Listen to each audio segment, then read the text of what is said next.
Innal insana khuliqa halu'a. Itu saja ayatnya. Sesungguhnya kata Allah, diciptakan manusia itu memang bawaannya, lahirnya sudah punya sifat keduh kesah. Lalu kalau bapak mengeluh, itu manusiawi pak. Kalau bapak tak pernah mengeluh, berarti dua kehendaknya. Pertama bapak kalau tidak malaikat, bapak Tuhan. Kan itu saja.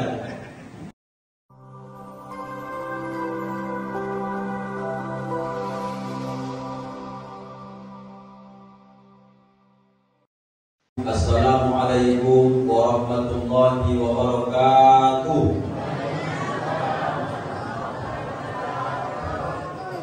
Alhamdulillahilladzi qad akhraja nata'idal fikri li arbabil hijab wa hatta anhu min sama'il akli kulla hijabin min sahabil jahli.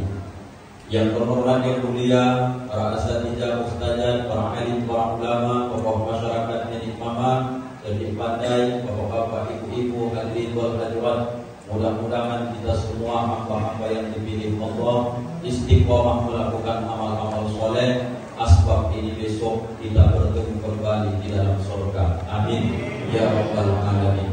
Ibu-ibu, apa kabar malam hari ini? Sehat semua? Bercahaya betul muka ibu malam ini, betul. Apa karena efek lampu tidak tahu juga saya. Tapi yang jelas banyak ibu senang nampaknya malam hari ini. Merdeka, tidak terlalu banyak ibu-ibu yang repot pada malam ini, mengingat banyaknya tingkah laku suami-suami akhir zaman ini. Ya Bu, senangnya ibu malam ini.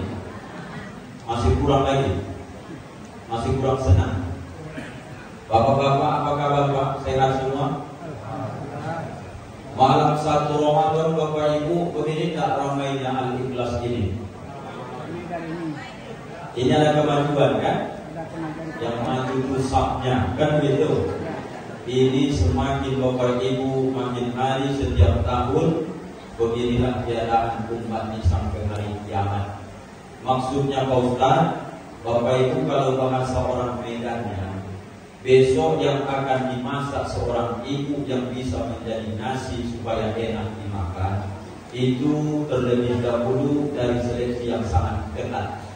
Contoh Bapak Ibu, mulai dari petani menanam benih, kemudian nanti tumbuh.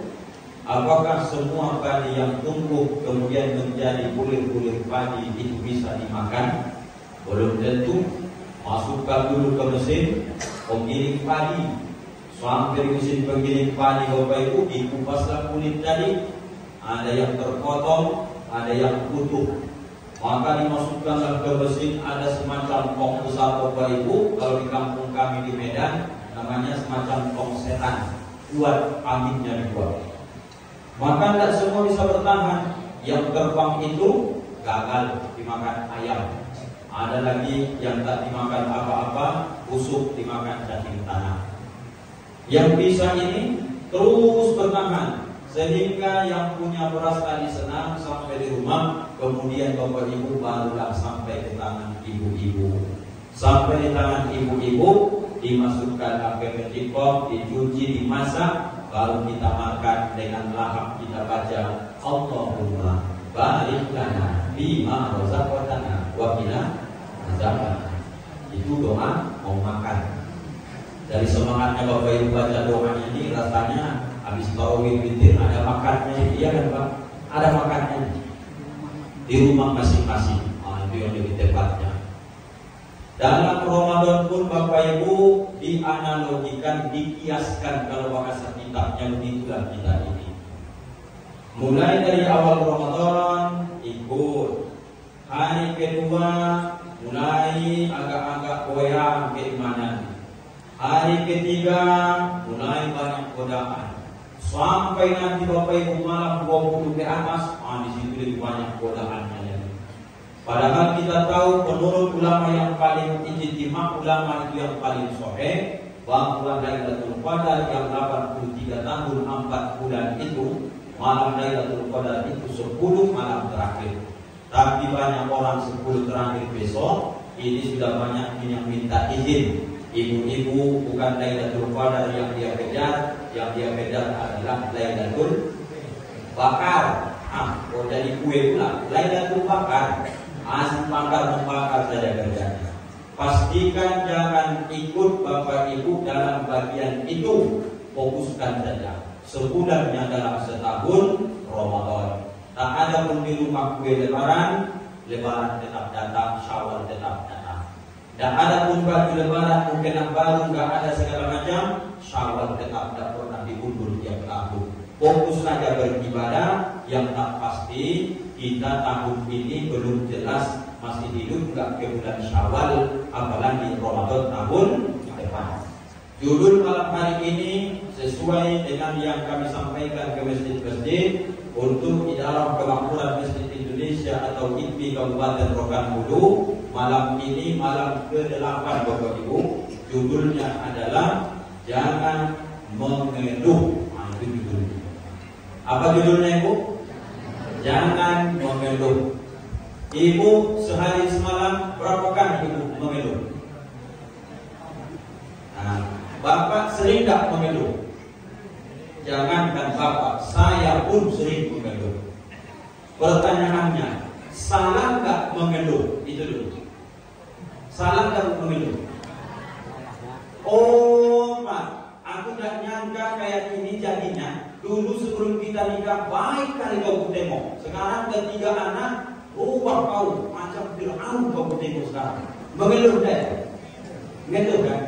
Kira-kira salah nggak mengeluh itu? Salah nggak mengeluh?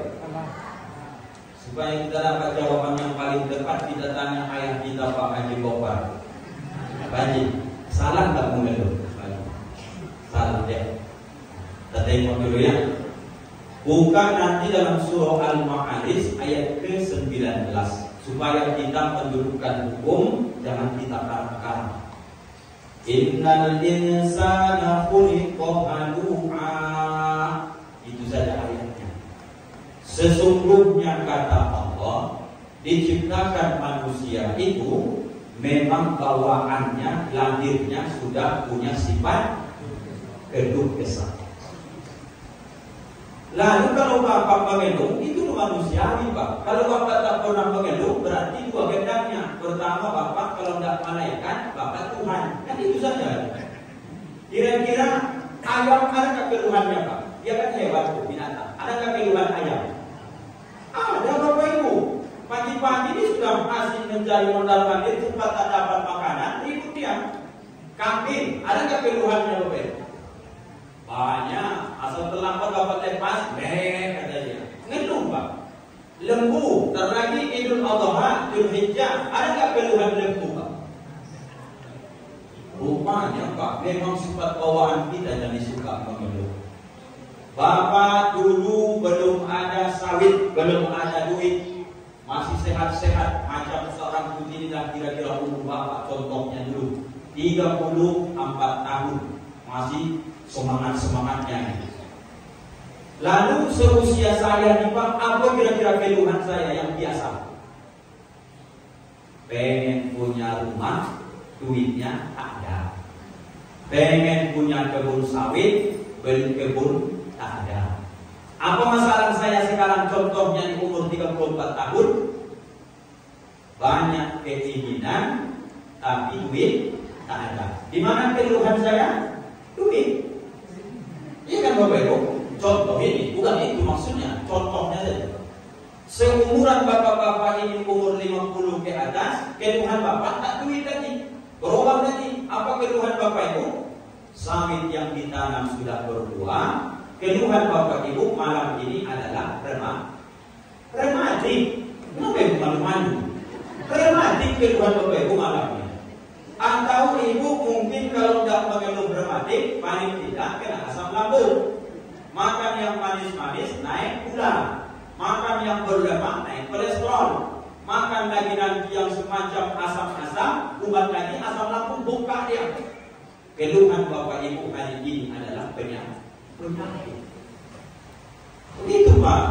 Ini kalau malam ini ditantang Bapak Ibu ini, kita buat nanti malam ini sepakat tarawih kita 20 rakaat. Ibu-ibu kira-kira komennya di belakang semana? Nggak bisa itu Ustaz, langsung demo lah kan. Bapak-bapak malam ini kita buat tetap 8 rakaat tarawih, 3 witir tetap 11 Pak. Tapi Pak Imam malam ini kita minta supaya 1 juz malam ini dia baca ayatnya. Apa komen Bapak kira-kira dalam hati? Aku udah ikut tarawih Pak Ustaz. Mengeluh dari balik. Jangan Bapak Ibu merasa bersalah kalaupun Bapak mengeluh.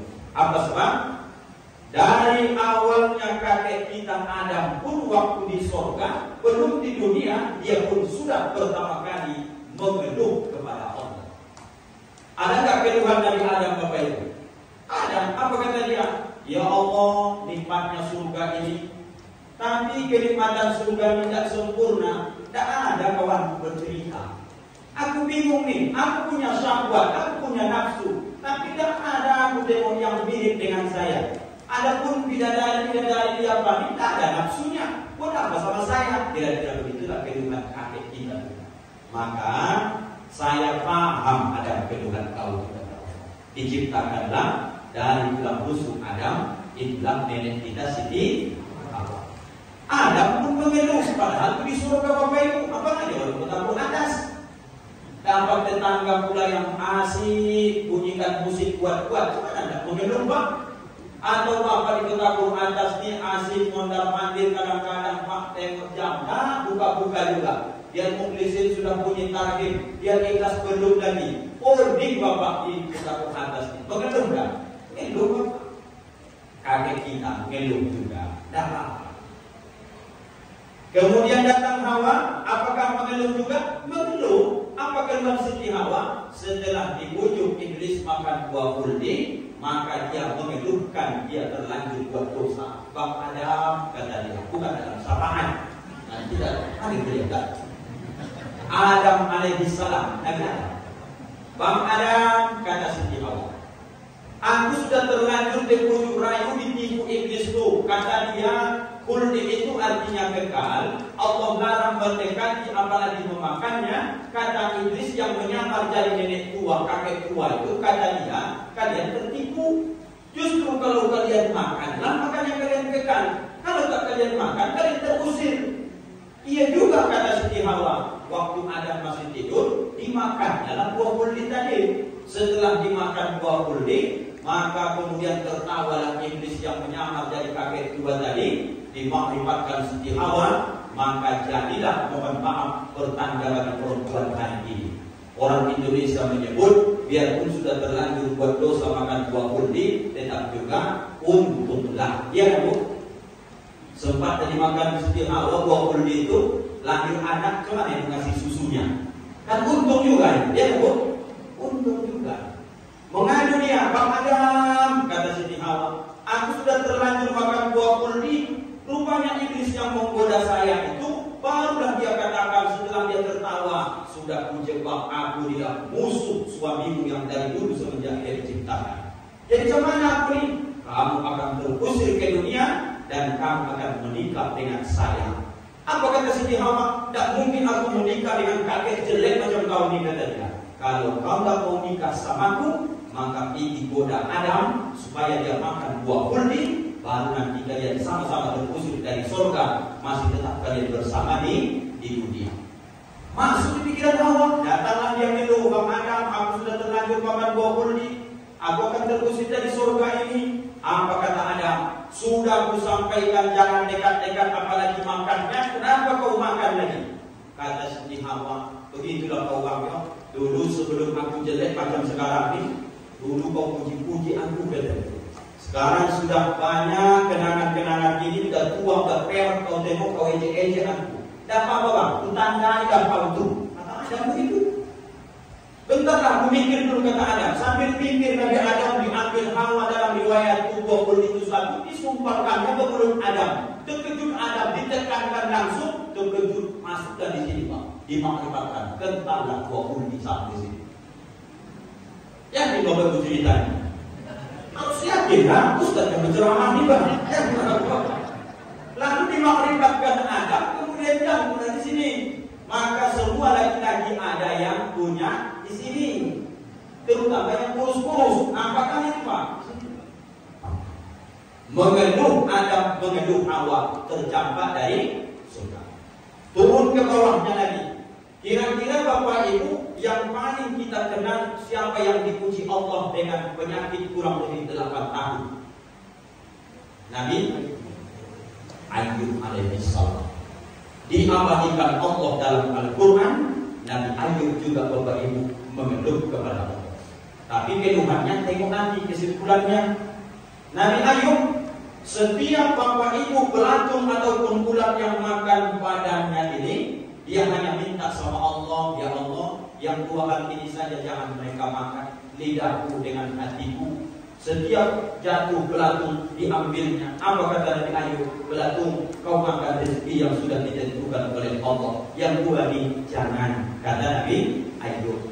Tapi begitu pun sabarnya Nabi Ayub, apa kata dia dalam Al-Quran diabadikan Allah? Rabbi Tuhan, anni masaniyad durhu wa anta arhamur rahim. Tuhanku, aku bukannya komentar mau minta apa-apa, tapi penyakit ini sudah semakin menghalangiku untuk beribadah kepada Engkau. Wa anta arhamur rahimin, sesungguhnya Engkau itu Maha Penyayang dan sangat Maha memberi rahmat. Sembuhkan aku ya Allah. Kira-kira begitulah Bapak. Nabi pun mengeluh. Nabi Yunus mengeluh dapat. Begitu masuk di dalam perut ikan. Ikan besar ini banyak orang ketakutan atas pun salah-salah dalam mengasih nama ikan. Ibu setahu ibu ikan yang menelan Nabi Yunus itu ikan apa itu? Ikan apa? Bapak ikan apa itu? Ibu ikan paus, ibu bapak, kalau bapak hiu, kalau tanya Pak Ibu Bapak nanti ikan lele, ikan apa itu Pak? Ikan nun Bapak Ibu. Kenapa dari MTA kita tahu yang makan Nabi Yunus itu ikan paus, ikan hiu? Itu dikiaskan para ulama. Orang Indonesia tahunya ikan yang besar cuma 2, ikan hiu, ikan paus. Yang betul dalam Quran itu wazan nuni, dan yang nun itu rupanya adalah nama ikan dan juga salah satu nama surah dalam Al-Quran. Nun wal qalami wa ma yasturun. Maka yang makan menelan Nabi Yunus itu adalah bukan paus, bukan hiu, apalagi ikan sapu-sapu, apalagi ikan lele. Yang betul adalah ikan nun.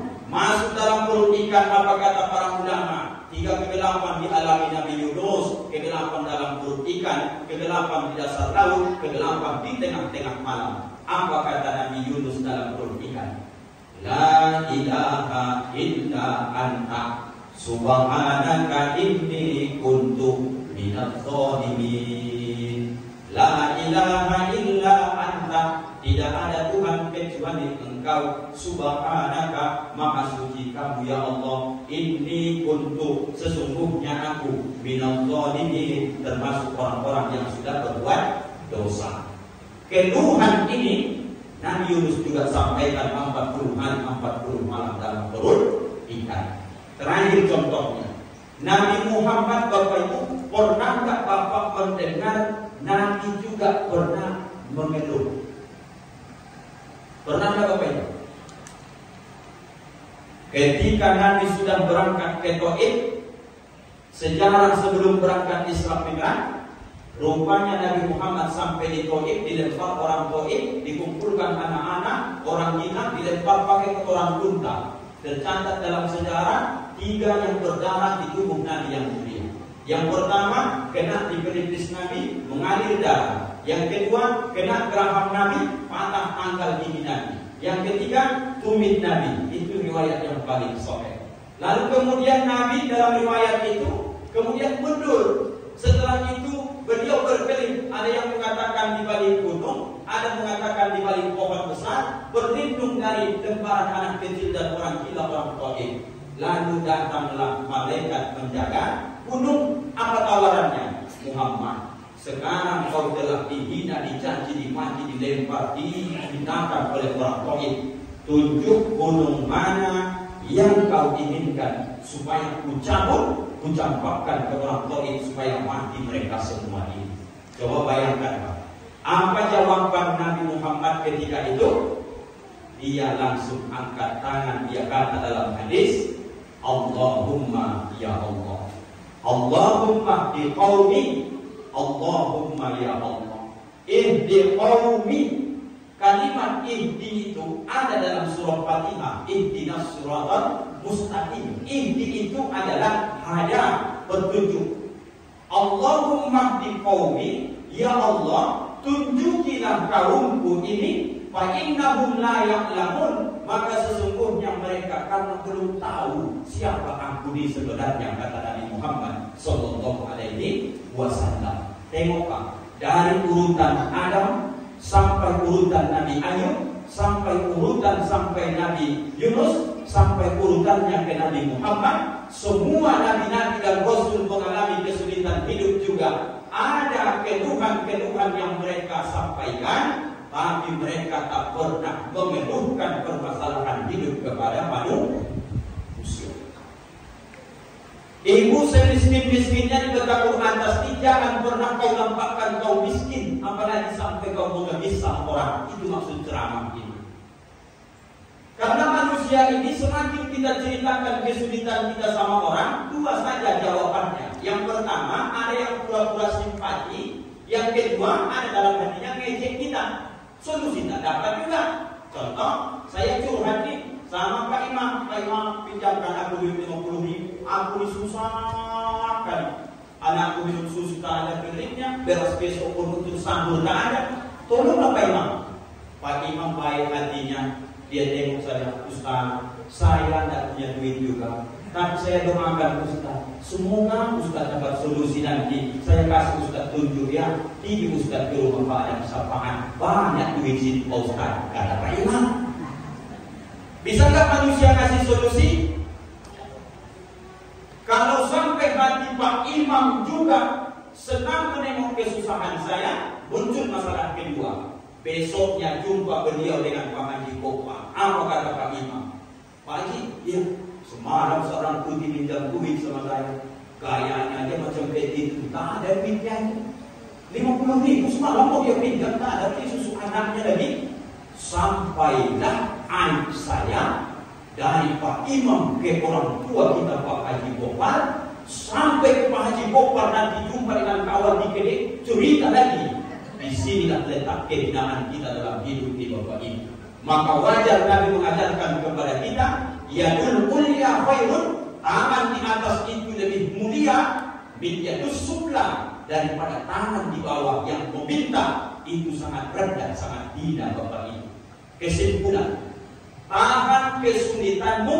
Sifat manusia suka mengeluh, tapi jangan pernah ceritakan keluh kesahmu, penyakitmu, sawitmu yang trek, apapun permasalahan hidupmu. Bentangkan sajadahmu, terutama di Ramadan ini. Banyakkan istighfar, angkat tanganmu. Ya Allah, wa tu'izzu man tasha, kau yang berhak memuliakan yang akan kau muliakan. Wa tudhillu man tasha, kau yang berhak menghinakan orang yang kau hinakan. Kuserahkan sesuai kehendakmu saja. Innaka ala kulli syai'in qadir, kau yang maha mengetahui, kau yang berbuat sesuatu apapun sesuai kehendakmu. Aku menyerah saja ya Allah. Maka Bapak Ibu, orang inilah yang disebut dengan orang yang paling bahagia hidupnya. Bukan dia tak pernah mengeluh, tapi keluhan selalu dia sampaikan kepada Allah Subhanahu wa ta'ala. Bapak Ibu, paham gak ceramah singkat ini? Kalau sudah paham, kita tutup ya kan Bapak Ibu? Begitu saja ya ceramah Ramadan ini, tak bisa lama-lama. Makanya saya tak mau pakai kursi. Terakhir saya sampaikan sama Bapak Ibu, banyak sekarang jamaah yang hadir. Di mana-mana kami berceramah, terutama Ustaz perkenalkan, abang kameramen kita nih Bang Putra ini adalah tugasnya di Polres Rokan-Hulu. Beliau ini adalah YouTuber, menyorot dan mengkamera ustaz-ustaz termasuk saya. Dengan asbab ini kita terkenal. Tolong di subscribe, like dan share, kalau bisa komen pun jadilah. Saya sudah tempatkan sekarang Bapak Ibu untuk linknya, pulang rumah ambil handphone. Tolong nanti kalau bisa langsung dibuka dulu UJR channel. Maka nanti nampak bagus ceramah-ceramah di situ, tekan subscribe. Nanti kalau sudah banyak dapat duit kita dari situ, baru kemudian berkembang dakwah kita nih. Supaya jangan masuk angin Ustaz besok ceramah, supaya bagus-bagus besok fasilitas dakwahnya. Amin ya rabbal alamin. Dan senang kali Bapak Kutebu sampaikan promo ini. Like and share Pak. Bapak yang sudah tua-tua, tidak usah lagi. Nanti salah tekan pula bahaya. Aturan like digiling begini pula nanti dislike begitu. Terima kasih Bapak Ibu atas segala penghormatan ini, kesempatan ini, ceramah ini Ustaz sampaikan. Saya merasa di sini juga keluarga saya tidak terlalu formal. Yang penting kita paham Pak, bahwa hakikat kita suka mengeluh itu sifat bawaan, itu tidak salah. Tapi jangan keluhkan apapun masalah kepada manusia, dia tidak akan bisa menyelesaikan, bisa saja menambah masalah kita. Sama siapa disampaikan? Sama Allah. Penyakit itu sama Allah, kemiskinan itu sama Allah. Semua masalah hidup sampaikan saja sama dia, karena dia yang berhak mengangkat dan menyelesaikan masalah itu. Maafkan Ustaz keterbatasan ilmu kebodohan saya. Mudah-mudahan tidak menjadi persangkutan tak baik di hadapan Allah. Mohon kesaksian Bapak Ibu bisa dimaafkan Ustaz Rambut di dunia dan akhirat. Alhamdulillahirabbil alamin. Subhanakallahumma wa bihamdika asyhadu an la ilaha illa anta astaghfiruka wa atubu ilaik. Assalamualaikum